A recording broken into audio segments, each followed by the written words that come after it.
Hey guys, welcome back to Warpaint Off-Road. I'm Dan, and in this video, we're going to talk all about Jeep Wrangler cooling systems. We all know that these 3.6 Pentastars like to run kind of hot, but just how hot is normal?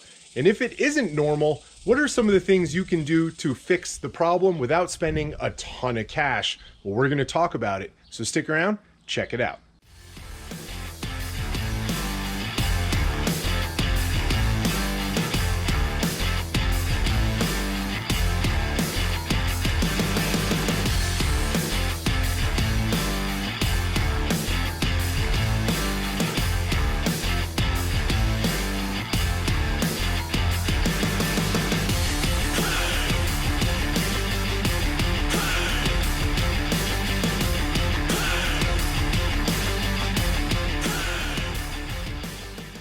The JKs have kind of a complex cooling system. It's different from cars of yesteryear, and it pays to understand how it works in order to properly diagnose it.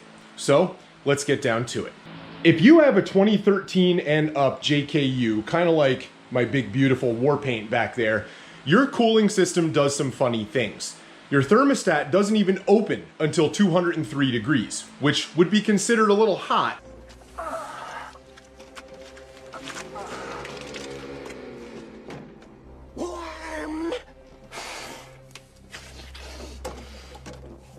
Then once it opens, the fan doesn't even get to its maximum speed until 230 degrees.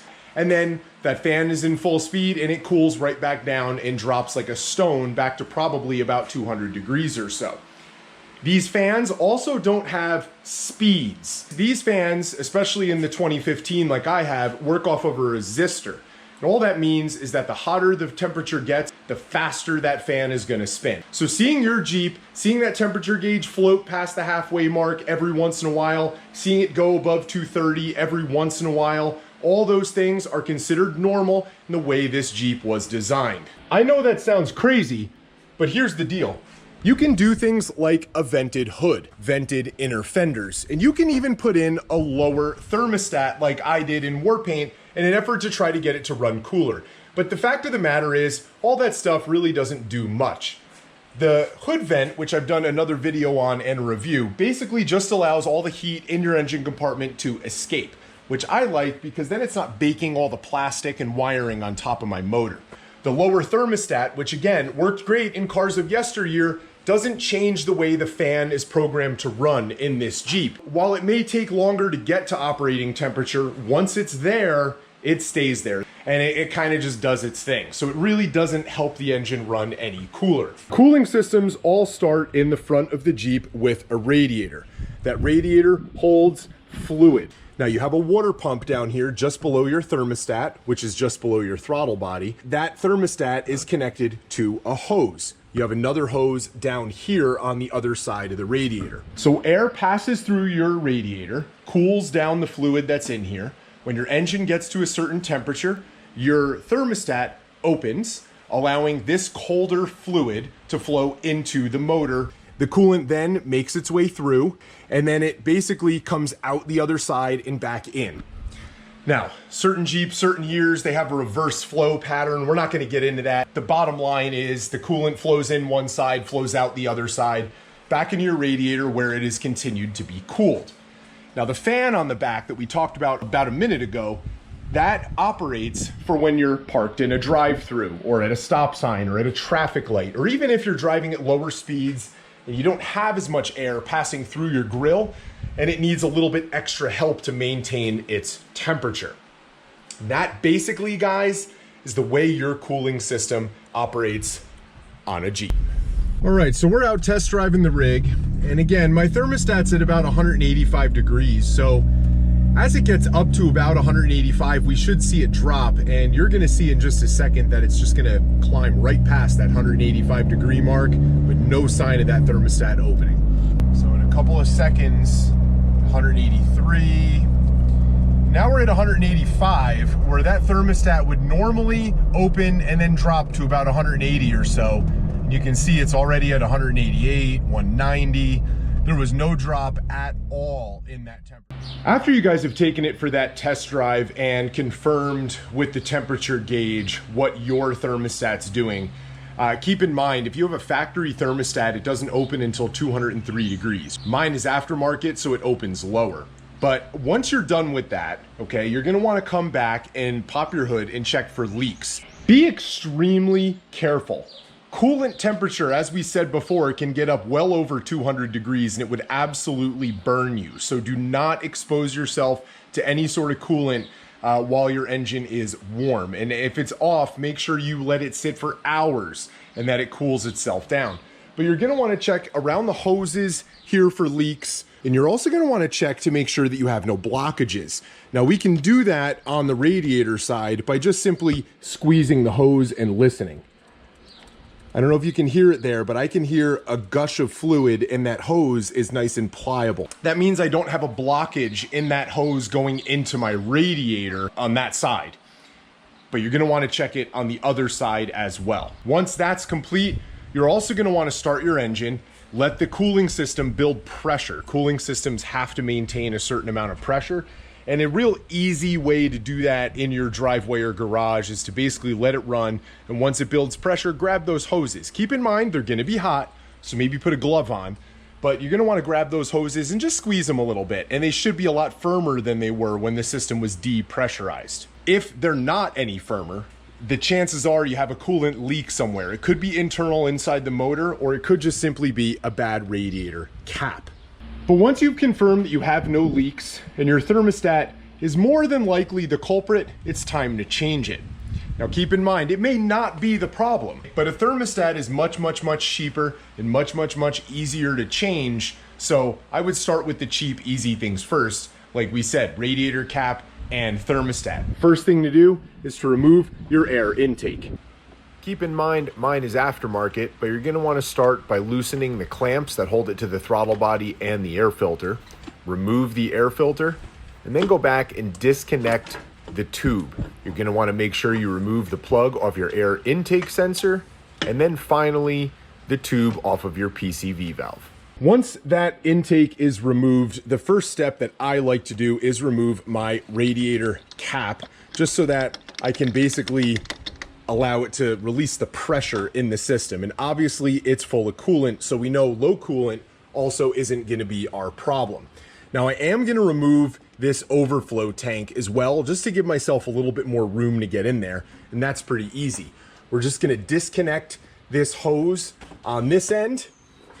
We're gonna come back over here and remove the push pin right here with maybe a pair of needle nose pliers or a plastic trim removal tool. And then this just lifts up and pulls out. Now at this point, we're ready to disconnect the hose from our thermostat.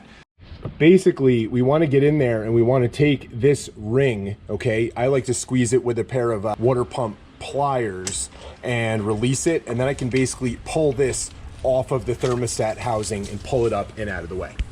I always like to have a couple of bungee cords over here so that I can fold this upper radiator hose up and out of the way as much as possible and kind of strap it off to something. That just helps lessen the mess. Okay, now this is our thermostat housing. Obviously, this is where the hose slid on. It has a little stop there to make sure you don't slide it on too far. It has a bleeder screw, but it's a real hard to get to let the air out of the system because obviously your throttle body is right above it. So I recommend not using it. I've also had those break. But you can see behind that bleeder screw, we have a 10mm bolt up here, and you have another 10mm bolt on the bottom. You're gonna wanna remove those and then pull your thermostat housing off. But you're definitely gonna want an extension to get in there because you got wiring and all sorts of stuff. You also wanna make sure that when you start backing it out, you don't drop them on the ground. Because finding them again can be sometimes pretty difficult. They never actually hit the ground, right? They always kind of get stuck in places and they're not that long, so you want to be careful. Obviously at this point, that's where it goes, and we still have a gasket that's stuck on there. So you're going to want to make sure that that gasket surface not only is clean and dry when it comes time to install the new one, but make sure there's not an old gasket still on there. That'll prevent you from having the new one seat correctly. You'll have all sorts of leaks. So guys, you know me, I'm a big Mopar fan. I think they make the highest quality parts for these vehicles, but Mopar thermostat housing wasn't available at the time, so I wound up getting a Dorman. Okay, there's the part number right there. That's the thermostat housing I went with. Typically, they'll work just fine. They just don't last quite as long, but by seeing how easy this is, if this thing only lasts a year or two, I'll replace it with a Mopar at that point.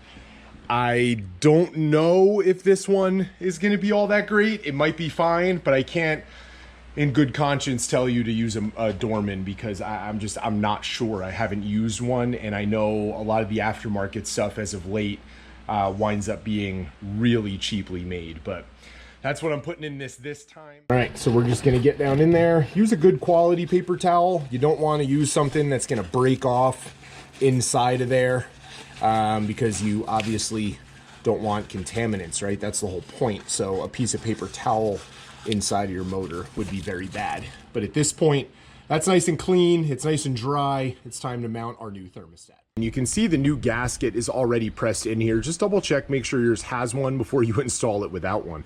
Be very careful that when you put these bolts back in, you don't over tighten them in these holes. You don't want to damage the gasket surface or crack the housing. It is just made of a hard plastic like everything else these days.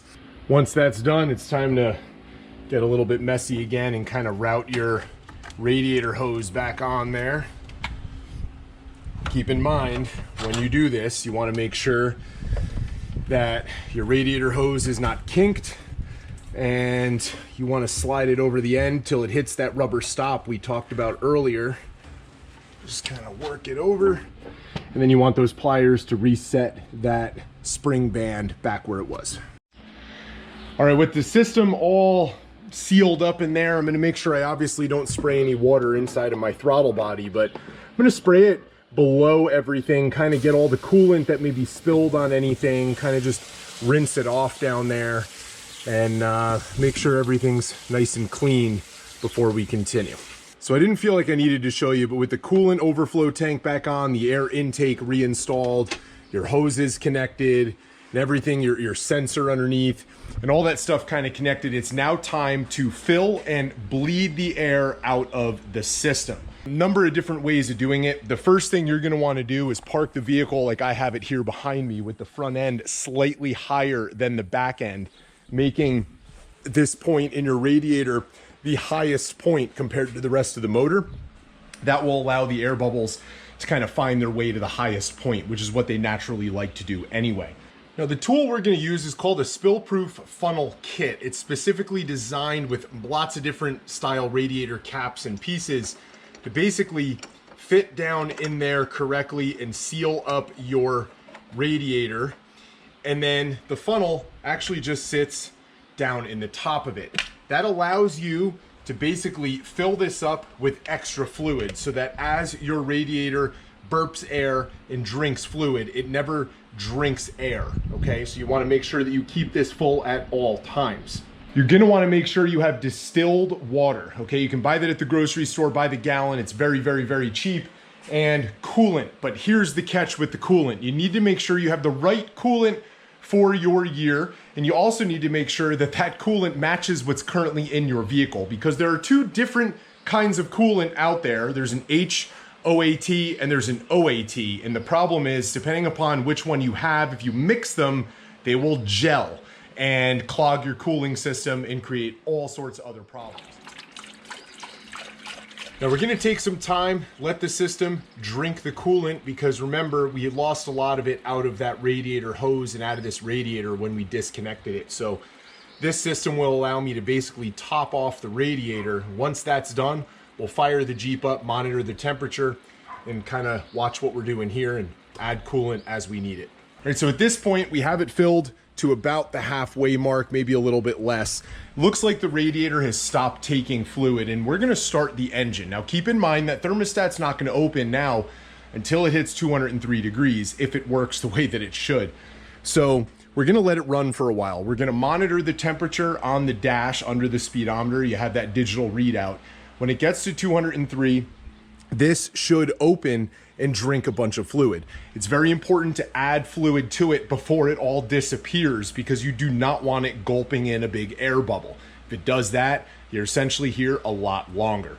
But we're gonna wait, and eventually as things open and close with that thermostat, you'll see a bunch of air bubbles come up and out of this, which signifies the air bubbles are escaping. You're replacing it with fluid, and at that point, we're pretty much finished.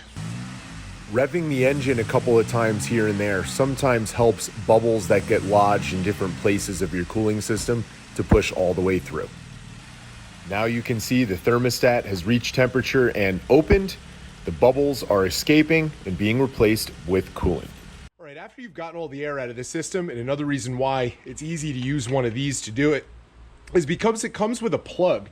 When you're done, after your coolant is cool, you can essentially plug the funnel, which allows me to lift the funnel off, remove it, keeping all that coolant inside there, and then just come over and return it back to the bottle. But again, make sure it's cool because your engine was at operating temp while you were doing this.